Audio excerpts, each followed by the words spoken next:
De volta à nossa noite de domingo nos estúdios Globo para todo o Brasil. Hoje com Lívia Andrade, Donéia Lúcia e Padre Fábio de Mello, nossa família Domingão, recebendo a Gabi e Isabel Teixeira neste programa. E eu queria fazer um convite para você que está em casa. Quando a gente assumiu esse horário no domingo à noite, Padre, Dona Déia e Lívia, que estão aqui praticamente desde o começo comigo, sabem disso. A gente se comprometeu a trabalhar incansavelmente para que isso aqui fosse um espaço, primeiro entrando na casa de todo mundo com muito respeito, com muito cuidado, sabendo da responsabilidade que não só eu, mas todo mundo que faz esse programa a gente tem em conversar com o Brasil todo domingo à noite, num horário sagrado da televisão brasileira, num palco que foi construído com muito trabalho, com muito carinho, com muito afinco, há mais de 30 anos. E a gente quer que seja um espaço para a gente se divertir, dar risada, sacanear o mundo, curtir, enfim, ter os artistas todos, ter a dança, ser um espaço de entretenimento, Isabel Teixeira, Gabi, mas que também que algumas vezes a gente pare e pense e use essa vitrine com responsabilidade. E aí, Lívia Andrade, quando a gente começou a fazer nossa série Fazer o Bem Não Importa Quem, 2 anos atrás, um dos temas que a gente prometeu que a gente ia... A ideia é fazer com que mostrar brasileiros que com muito pouco, Gabi e Isabel, estejam fazendo muito pelas suas comunidades. E tem um tema específico, quando nasceu o quadro, o seu Eli Horn, que acho que é um dos maiores filântropos do Brasil e das causas mais importantes que ele fomenta e que as bandeiras que ele levanta junto com a Luciana Temer é sobre o abuso sexual de crianças e adolescentes, que é um assunto muito sério no Brasil. Muito sério. Muito, muito sério, padre. Então, hoje, para encerrar essa temporada da série de matérias que a gente fez do Fazer o Bem Não Importa Quem, a gente vai promover um encontro de 2 mulheres que sobreviveram. Sobreviveram a uma violência terrível e transformaram esta dor em luta. Como eu disse, vou reforçar, estou falando de violência sexual contra crianças e adolescentes, que é um crime brutal, que a sociedade frequentemente ignora, e que é um crime que não faz distinção de cor, de religião, de classe social, de CEP, de endereço, de nada. Acontece aqui, acontece ali, acontece em lugares que a gente nem imagina, muito perto da gente, afetando milhares de crianças e adolescentes. Então eu convido você que está em casa a ouvir, aprender, refletir, se emocionar e se engajar com a história que a gente vai contar, que é a história da Anne e da Zaya. Vou rodar. Ai, mas se ele fez tanto tempo isso com ela, por que ela não falou antes? Não julguem. A mulher é vítima. E não muito raro, o seu filho também. Meu nome é Anne Cleiane, tenho 34 anos, moro na Amazônia. Eu sofri abuso na infância. Meu nome é Zaya Guarani, tenho 22 anos, sou indígena e eu também sofri abuso na infância. Hoje sou modelo, ativista ambiental e estampo campanhas pelo mundo todo. Because we are the guardians when we take care of the whole nature. It's not just for us, it's for the whole humanity. O que ninguém imagina é que por trás das capas de revista existe uma história difícil de ser contada. Eu cresci no meio da Amazônia, onde o abuso, que é quase cultural, atravessa gerações. As denúncias de abuso e exploração sexual infantil online escalaram no Brasil. O maior número de estupros da história em trimestre. No mundo todo, mulheres estão agindo para dar um basta à rotina de assédios. O problema da violência sexual no Brasil é gigante. Olha bem pra minha cara. São mais de 4 menores de 13 anos estuprados por hora no país. E a gente sabe que isso é só 10% do que verdadeiramente acontece. Mesmo assim. Mais de 70% desta violência acontece dentro de casa, praticada por familiares. O número de meninas abusadas é maior do que o de meninos. A idade das meninas, a maioria tem entre 10 e 13 anos. Dos meninos, entre 5 e 9 anos. A vizinha não quer reportar a violência. O vizinho não quer reportar a violência. As meninas, elas são questionadas quando elas denunciam. Todo mundo é questionado, as pessoas não acreditam. Você escutou o seu vizinho ali agredindo, você escutou o grito, você escutou confusão, chama a polícia, você está fazendo seu papel de cidadão.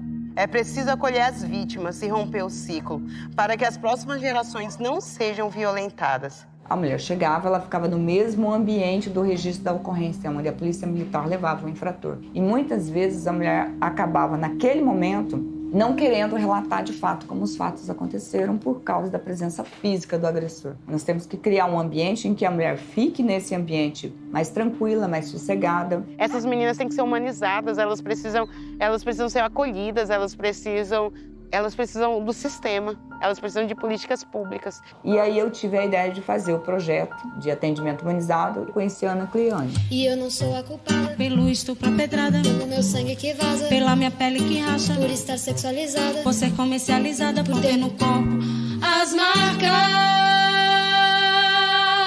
Muitas pessoas que estão em situação de violência acreditam que elas têm algum tipo de culpa de estar na situação de violência. E quando ela é tratada com o mínimo de hostilidade dentro do sistema, elas desistem de procurar ajuda. E isso as coloca em mais vulnerabilidade. Menina, você devia usar uma roupa menos curta. Eu tenho pressa, eu quero ir pra rua. Eu não vou me calar. Por muito tempo, eu achei que esse era o caminho, mas hoje eu vejo que a informação e a educação podem transformar uma vida. Meu trabalho hoje é conscientizar, educar e acolher. Mulher, a culpa que tu carrega não é tua.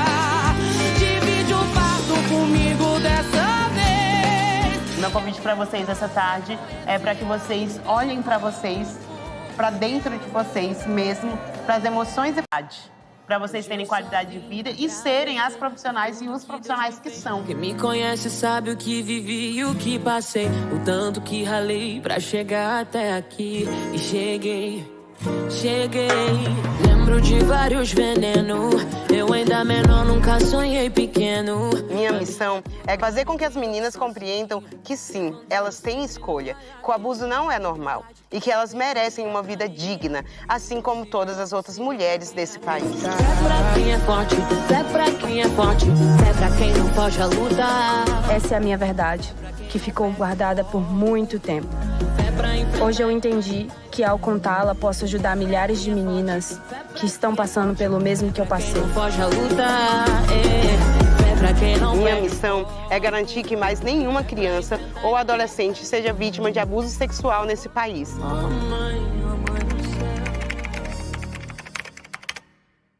Obrigado pela confiança. Antes de mais nada. Obrigada. Fica à vontade, senta aí. Tá em casa. Vem cá, dá um abraço aí. Dá um abraço. Tá nervosa, não? Tudo certo. Tá bem? Bom, vocês não se conhecem as duas. Vocês nunca se ouviram. Vocês nunca se viram. Vocês vão continuar sem se ver. Vão poder se ouvir e vão se conhecer.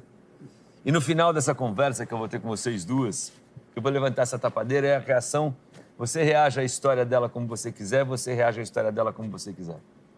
Eu tenho absoluta certeza que o bem que a gente vai fazer para meninas, adolescentes e mulheres, hoje, nesse programa, é um serviço enorme. Onde nós, homens, temos que ouvir, temos que reagir, temos que refletir, temos que aprender, temos que pensar. Então, primeiro, muito obrigado pela confiança de vocês duas. Eu estou encantado. A cena que eu estou vendo aqui é muito poderosa, porque eu estou vivendo a história de vocês duas há muito tempo. Quais são as tuas lembranças de infância, Zaya? Quando você saía de manhã, o que você via? Eu quase não tenho lembranças de toda a minha infância porque eu tive que deletar da minha mente. Eu tive que mentir para mim mesma e eu tive que aceitar a mentira da minha mãe. Não fala que você é indígena. Não confia nas pessoas.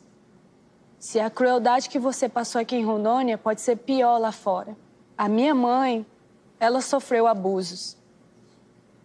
E ela engravidou de mim por conta desse abuso.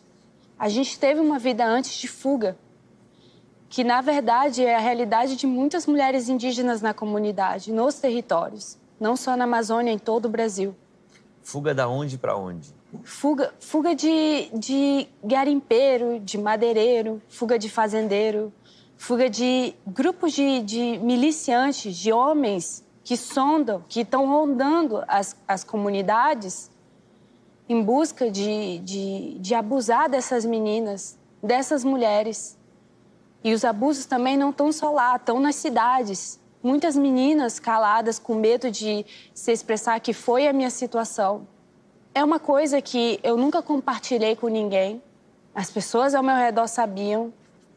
As pessoas viam, desconfiavam, mas ninguém nunca fez nada. Ninguém nunca falou nada.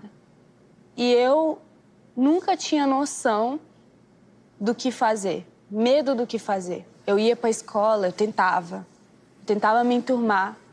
Em Porto Velho? Em Porto Velho, eu tentava ter uma vida normal. Mas eu sabia que o abuso estava dentro de casa.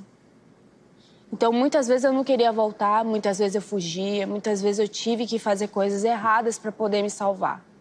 A minha vontade era de se matar todo dia.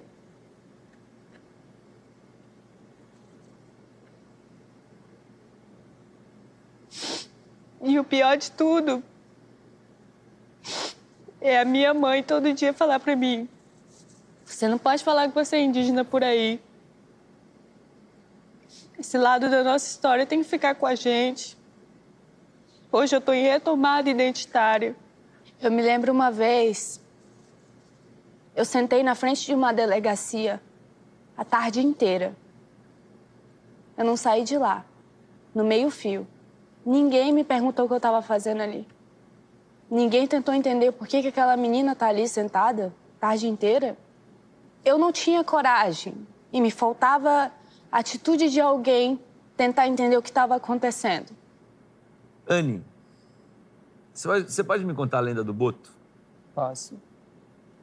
A lenda do Boto, conhecida nacionalmente, é que um belo homem encantador procura as meninas na beira do rio, numa noite de festa, e dança com essas meninas, encanta, engravida e vão embora. Essas meninas acordam no outro dia e, depois de um tempo, descobre que está grávida e sabe que foi do seu encantado que voltou até o rio.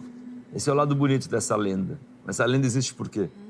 Quando começaram a explorar a Amazônia e abrir a Amazônia, foram depositando muitos homens na Amazônia. E esses homens, eles foram com a missão de abrir o caminho. E a partir disso, quando eles começam a violentar essas mulheres e essas crianças começam a nascer, começa-se a associar, que já tinha esse paralelo, com o Boto. E quando eles se casam e começam a abusar das suas próprias filhas, e essas meninas engravidam, eles... como um contrato silencioso que é mantido até hoje. O contrato é mantido. A lenda, ela pode ter variações, mas esse contrato silencioso, ele é real na Amazônia inteira. Do qual, quando a menina engravida, eles falam que o filho é do Boto. Por quê? Porque eles não vão denunciar o seu Manuel da padaria, que é tão simpático. As pessoas acreditam que sempre é um ser mitológico, um monstro que vai abusar da sua própria filha. E então, eles associam o Boto a essa gravidez. E existem meninas ainda hoje que... por falta de educação sexual, elas não sabem que aquele ato... E eu já atendi meninas que não sabiam que o pai fazia com ela era abuso. E quando a gente comunicou para ela que ela estava grávida, ela falava que era impossível, porque aquilo era carinho. E Anne, você? Você nasceu em Brasília? Isso. Uma família de que tamanho? Nasci em Brasília, minha família sou eu, 2 irmãs e um irmão e minha mãe. A tua família, você nasce em Ceilândia? Sim. E até que idade você vive em Ceilândia? Eu vivi em Ceilândia até 4 anos, mais ou menos, uns 4 anos. E aí você muda para Rondônia? E aí, o Eldorado, que dava tanta esperança, a mamãe já tinha perdido toda a esperança. Uma mulher analfabeta, negra retinta, tinha perdido toda a esperança já. E os pais dela já estavam lá. Em Rondônia? Em Rondônia. E ela trouxe os 4 filhos no ônibus e a gente chegou em Porto Velho através de solidariedade, doação. Você chega com 4 anos em Porto Velho? Sim. E aí? E quando mãe chega em Porto Velho, a gente vai para uma instância coletiva na Zona Sul. Depois dessa instância coletiva, esse homem, que é marido da minha avó, ele começa a abusar sexualmente de mim, porque eu era a única que não tinha pai próximo, e eu falei pra minha mãe o que acontecia. Quando eu contei pra minha mãe, ela começou a chorar muito. Ela falou, ninguém nunca acreditou em mim. Ninguém nunca acredita numa preta. Ninguém vai acreditar no que a gente tem pra falar. E aí minha mãe se fecha. E minha mãe se fechou pra sempre. Até eu descobri que ela passou por coisas horríveis. Ela passou por vários estupros. E aí, eu, por um tempo, também sublimei as memórias. Eu não lembrava de tudo. É no processo terapêutico muito recente que eu começo a lembrar de tudo. Você vira uma guerrilheira social potente desse tema. Que horas que vira essa chave? Vira essa chave da hora que eu assisto uma palestra na minha faculdade, onde a professora Melissa... Eu nem sei se a professora Melissa sabe que ela fez isso, mas a educação, ela liberta. A educação, quando ela é real, ela liberta. E ela contou da pesquisa que ela fez no Baixo Madeira e dos números absurdos de abusos sexuais e gravidez na adolescência, exploração sexual pelos dragueiros, pelos madeireiros e tudo o que estava acontecendo. E que até aquele momento, a gente está falando de 2011, ainda tinha meninas que engravidavam e pensavam que os filhos eram do boto. Ela desconstrói Ela desconstrói a narrativa usando a psicologia, que a psicologia, no meu caso, foi a ponte para essa libertação, para essa virada de chave. Se você estivesse andando em Porto Velho, numa tarde, e encontrasse uma menina sentada no meio-fio com o olho roxo, hoje, essa semana, na porta de uma delegacia, o que você faria hoje em dia? Em primeiro lugar, ouvir. Ela precisa... Se ela está ali, ela quer expressar algo, então precisaria ouvi-la, acolher. Na minha última palestra do MP, uma garotinha com taquicardia bronquiaspirando, eu chamo ela e abraço ela, ela olha pra mim e fala, como que você fez pra não sentir culpa?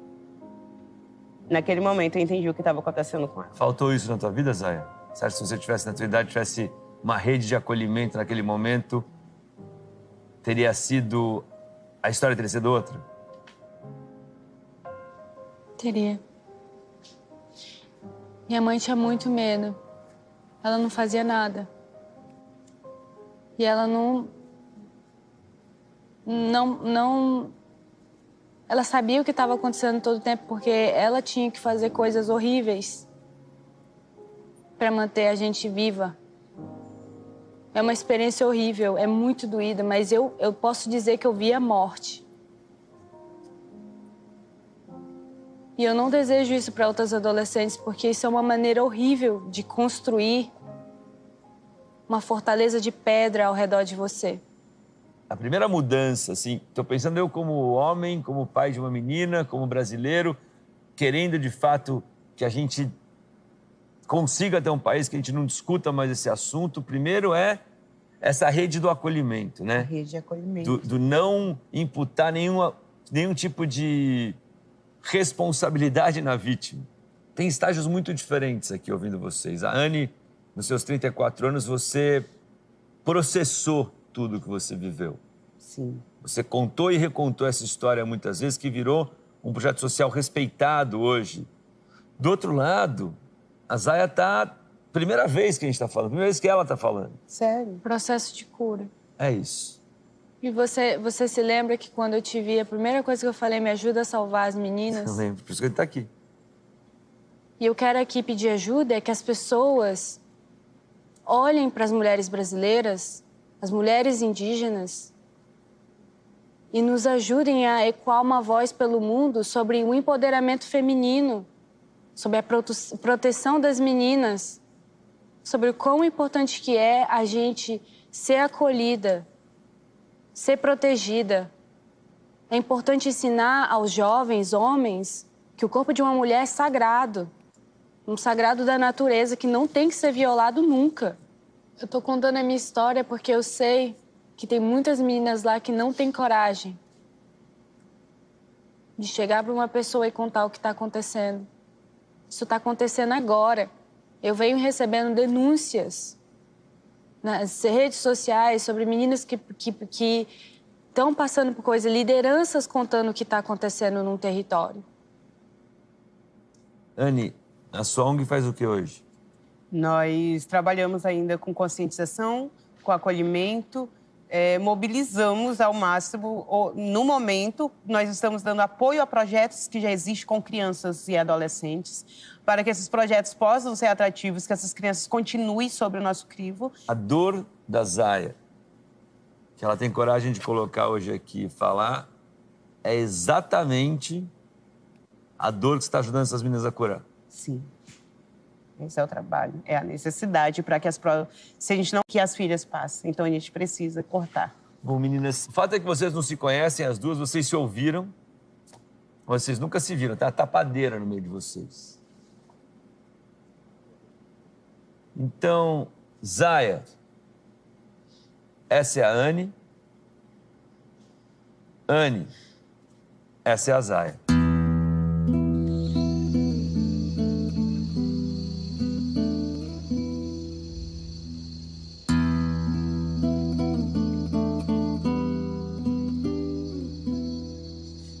Cabocla no meio da mata sou eu. Obrigada por ter sua voz. Minha flecha cura como mata sou eu. Isso os ancestrais agradecem a próxima geração. Rainha Yara Anastácia. Foi através de vocês que eu conheço. E vocês, os tenho a força de um navio negreiro. Obrigada pelo seu trabalho lindo. Obrigada por dar voz, porque se as meninas já são invisibilizadas, as meninas indígenas, as meninas que estão no meio da floresta, eu não posso imaginar. Olha, meninas, vou dizer que eu tô, primeiro, muito grato pela confiança das duas.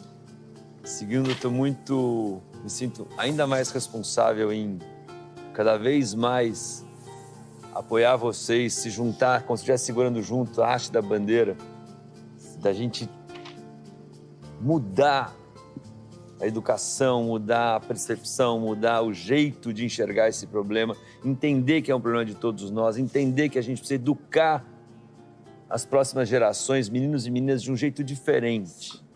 A gente não pode mais normalizar qualquer tipo de exploração com menores. A gente não pode ver uma cena e achar que a gente não faz parte daquele problema. A gente não pode passar e falar, não, isso aqui não é comigo. É comigo. Sim. Então, obrigado, Zé. Obrigado, Anne, do fundo do meu coração. Eu queria dizer duas coisas, se você me permite.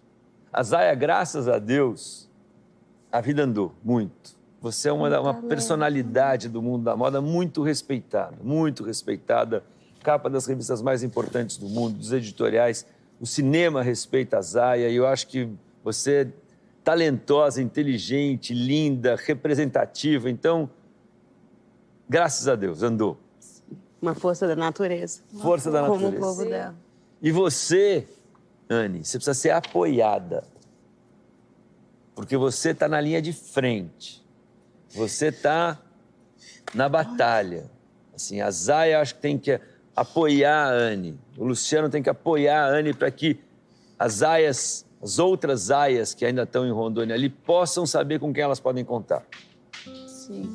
Então, vocês estão participando de um quadro que chama Fazer o Bem Não Importa Quem, que a gente já contou a história de professora, a gente já contou a história do Sopão da Esperança, a gente fez vários recortes diferentes para mostrar que fazer o bem pode ser feito de diversas maneiras, contanto que a gente espalhe e multiplique o fazer o bem. Sim.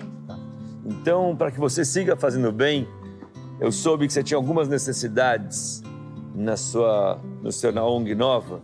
Então, eu queria propor duas coisas. Primeiro, para você que está me assistindo agora, que você siga a Anne e o projeto dela.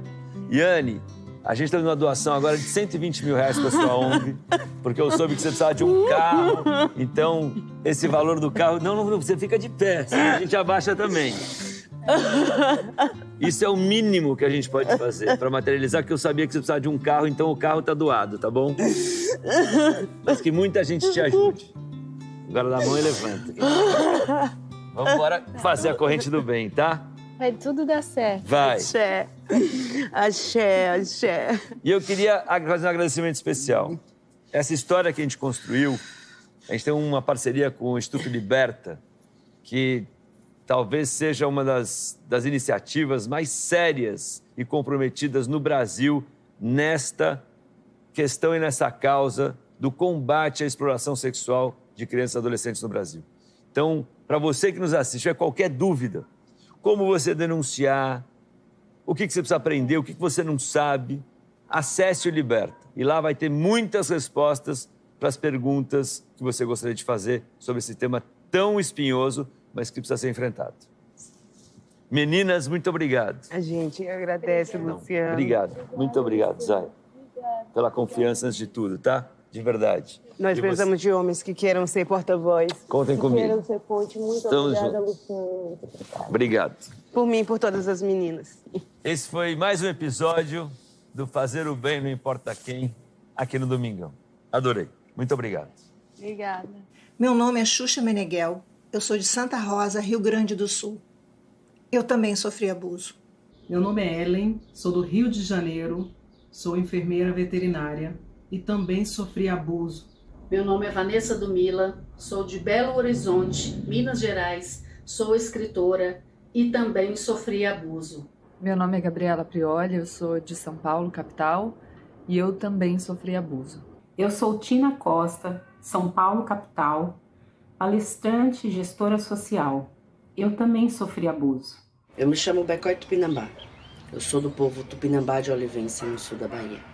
Eu sou cofundadora da primeira agência de marketing social formada por mulheres indígenas do Brasil. Eu fui vítima dos 3 aos 11 do abuso sexual infantil. Eu sou Luciana Temer, eu presido hoje o Instituto Liberta, de enfrentamento às violências sexuais contra crianças e adolescentes no Brasil. A gente está vendo esse quadro, não é? Que é medonho. O Tupinambá de Olivença, no sul da Bahia. Eu sou cofundadora da primeira agência de marketing social formada por mulheres indígenas do Brasil. Eu fui vítima dos 3 aos 11 do abuso sexual infantil. Eu sou Luciana Temer, eu presido hoje o Instituto Liberta, de enfrentamento às violências sexuais contra crianças e adolescentes no Brasil. A gente está vendo esse quadro, não é? Que é medonho, mas é preciso olhar para ele. A gente precisa quebrar esse ciclo de violência e a gente quebra denunciando, quebrando o silêncio, como a gente viu tantas mulheres fortes aqui fazendo.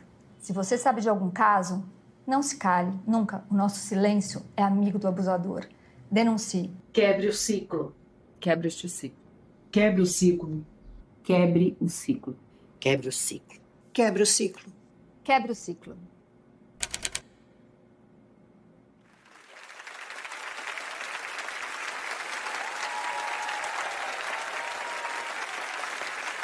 Muito obrigado. Muito obrigado, muito obrigado, muito obrigado. Queria agradecer a coragem da Zaya, primeiro. Zaya, você foi incrível. Eu tenho certeza absoluta que muitas meninas que estão nos assistindo vão mudar a sua postura e vão entender o que está acontecendo com elas ouvindo o seu depoimento de hoje. E a Anne, não só pela coragem, mas pelo trabalho incansável de resgatar, salvar, proteger, acolher e dar colo. E eu queria reforçar, mais uma vez, que todas as mulheres corajosas que disseram aqui no final, muito obrigado a todas. Muito obrigado. A gente não pode normalizar o abuso. A gente não pode fingir que ele não acontece. Ele acontece sim, está em todos os lugares, na beira da estrada, no Sudeste, nos rios da Amazônia, nos quiosques da Praia do Nordeste, nas coberturas da Vieira Soto, em todos os bairros de São Paulo, em todos os ambientes de trabalho. Pode acontecer com todo mundo, em qualquer lugar. E se a gente não fizer nada, essa pode continuar sendo a história de milhares de meninas no Brasil afora. Então, o que é o hashtag o quê? Quebre o ciclo. Hashtag quebre o ciclo. Muito obrigado.